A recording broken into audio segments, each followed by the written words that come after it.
भी राष्ट्र जाति धर्म से बड़ा होता है। हमारे हिंदुस्तान में रहने वाला प्रत्येक व्यक्ति सबसे पहले हिंदुस्तानी है, बाद में हिंदू, मुस्लिम, सिख या ईसाई।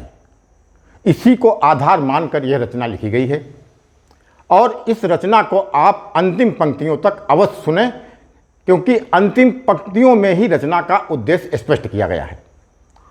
मैं कहना चाहता हूं कि वह हिंदू नहीं हिंदुस्तानी जिन्हें न मुस्लिम प्यारा है, और मुस्लिम सच्चा वही कहे जो हिंदुस्तान हमारा है।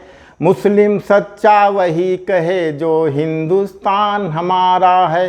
तो हिंदू, मुस्लिम, सिख, ईसाई सबकी एक ही बानी है। भारत में हर रहने वाला पहले हिंदुस्तानी है। भारत में हर रहने वाला पहले हिंदुस्तानी है।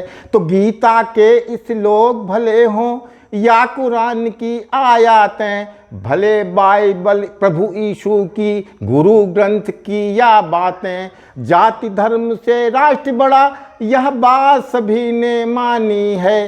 भारत में हर रहने वाला पहले हिंदुस्तानी है। और जब ऐसा है तो क्यों अजान की मीठी बोली मुझको कड़वी लगती है, और होती चोट हृदय में क्यों है जब घंटा ध्वनि बजती है। तो द्वेष भाव की यह परिपाटी जड़ से मुझे मिटानी है।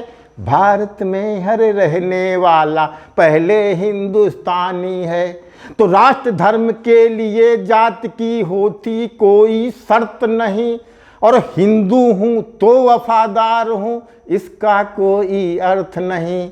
हिंदू जय चंदों की गाथा मुझको नहीं सुनानी है। भारत में हर रहने वाला पहले हिंदुस्तानी है। आप जानना चाहते हैं कि मुस्लिम समाज ने इस राष्ट्र के साथ में क्या किया है, तो मैं बताना चाहता हूं कि पाकिस्तान में रहकर खान अब्दुल गफ्फार, जो सरहदी गांधी के नाम से जाने जाते थे, पाकिस्तान में रहते थे और पाकिस्तान में रहकर डंके की चोट पर भारत का गुणगान करते थे। इसलिए मैं कहना चाहता हूं कि पाकिस्तान में रहकर खान ने गीत भारती गाया है, और भारत को अब्दुल कलाम ने विश्व शिखर पहुंचाया है। भारत को अब्दुल कलाम ने विश्व शिखर पहुंचाया है।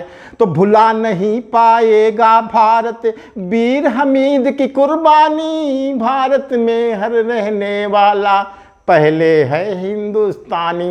लेकिन एक बात मैं स्पष्ट कर देना चाहता हूं, जो आप चेतावनी भी उसको समझ सकते हैं, कि वंदे मातरम कहने में यदि, अब देखिए, अगर हम क्रिकेट भी खेलते हैं पाकिस्तान के साथ, और अगर हम क्रिकेट में जीत जाते हैं तो आप टीवी तोड़ देते हैं, आप मातम मनाते हैं। लेकिन अगर हम क्रिकेट में भी हार जाते हैं तो आप जश्न मनाते हैं। अब ये नहीं चलने देंगे। इसलिए स्पष्ट शब्दों में मैं कहना चाहता हूं कि वंदे मातरम कहने में यदि तुम अपमानित होते हो, और होता हर्ष हार पर मेरी विजय मिले तो रोते हो। अरे वीर हमीद का फिर वंशज कहलाने का अधिकार नहीं, और मेरा भारत छोड़ो यदि भारत से तुमको प्यार नहीं। मेरा भारत छोड़ो यदि भारत से तुमको प्यार नहीं, क्योंकि देश के गद्दारों को आती मुझको राह दिखानी है।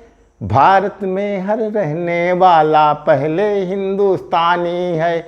भारत में हर रहने वाला पहले हिंदुस्तानी है। भारत माता की जय।